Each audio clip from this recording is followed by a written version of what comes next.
Welcome to Subramani. For those people familiar with the PL 480, right? What is PL 480? Well, Indira Gandhi, long ago, sometime in the 60s, had gone to the US asking for some wheat. And obviously, Nixon and gang made fun, saying the Prime Minister of biggest country, one of the big countries, has come with a begging bowl, etc.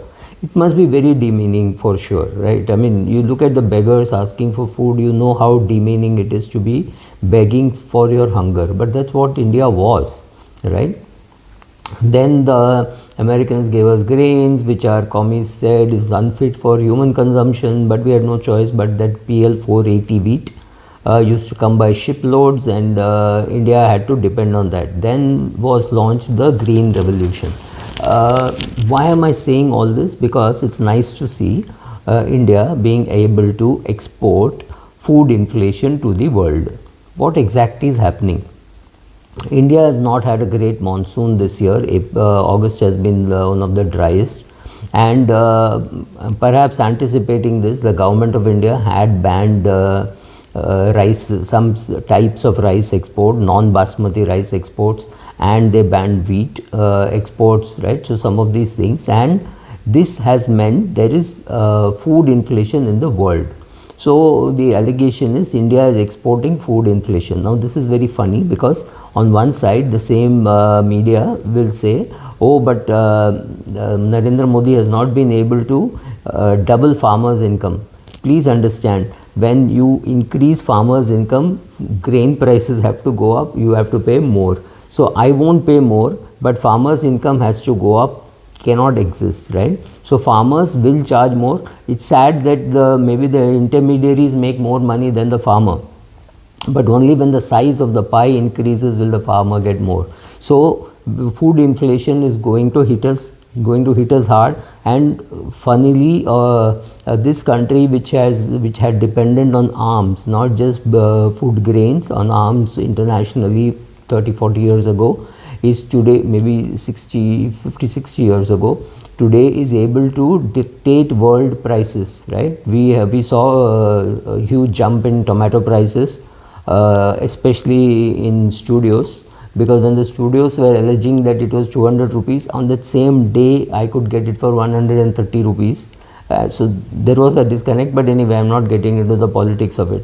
So tomato prices will be followed by onion prices again, because if the weather is dry, it will be onion prices which will go up.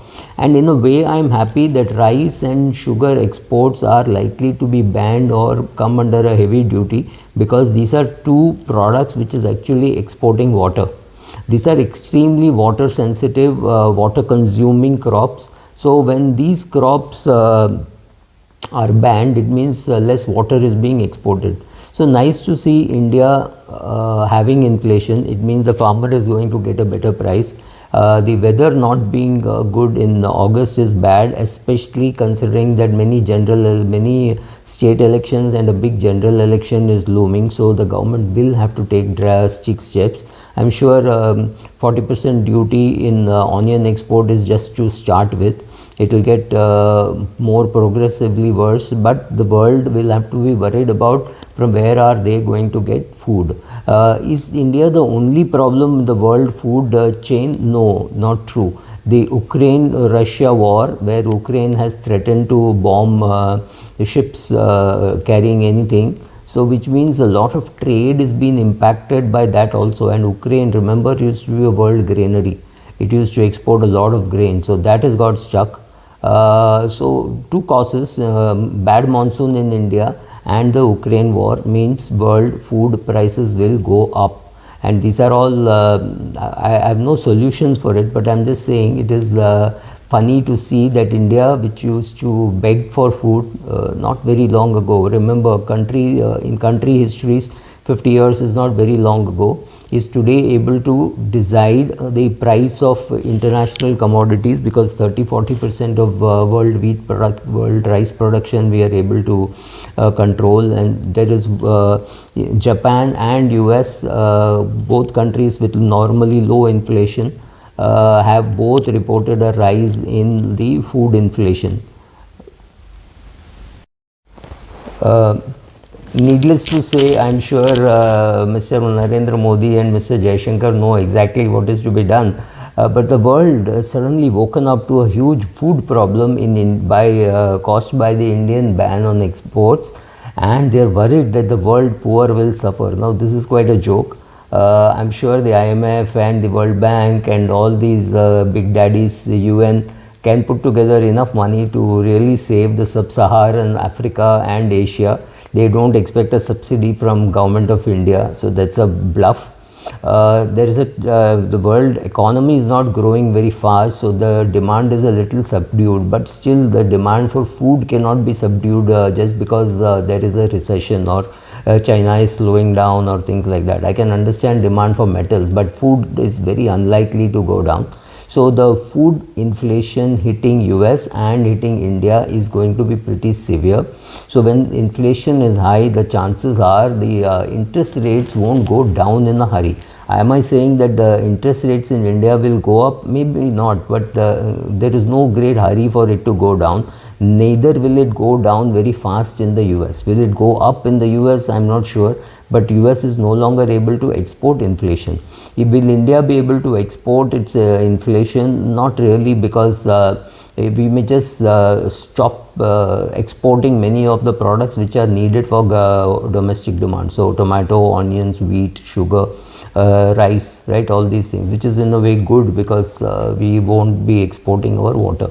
It will also mean that the farmers' income will go up, and it's nice to see IMF making an appeal that India should reverse the ban. I don't think India should reverse the ban. The richer countries should loosen their purse strings and buy at a higher price, and maybe subsidize the need for sub-Saharan Africa. Trade restrictions also exaggerated. Of course, trade restrictions will exaggerate the boom bust cycles, but I don't think India should worry too much about what the international community is saying. So here Mr. Glauber warns that importers may choose to find other more reliable partners if the benefits of diversifying suppliers outweigh price considerations. Completely true, absolutely true, but there are not enough granaries in the world. Yes, Canada has a lot of land, Australia has a lot of land, Africa has a lot of land, which means somebody could take charge of all that land and grow food for the world. But yes, it is not going to come at the prices at which Indian farmers are able to produce and export, right? So it's not that Indian production is great or things like that, but Indian production is fantastic given the price at which it is available. So if the world wants self-sufficiency in food and etc. for the whole world, I think they should start respecting the farmers more. The farm reforms are necessary. Only when all those things happen will the price of farm commodities come down, and only when prices of farm commodities come down will interest rates come down. So food inflation, yes, it's a fact, it is happening. It is not a temporary thing. We will have to wait till the next monsoon. And internationally, if we are going to sell less, the world will have to look for other suppliers. All these are pretty complicated, yes, but nice to see a country which was begging for food now being able to export food and be blamed for inflation in the world because we are increasing prices. Unheard of before. Thank you.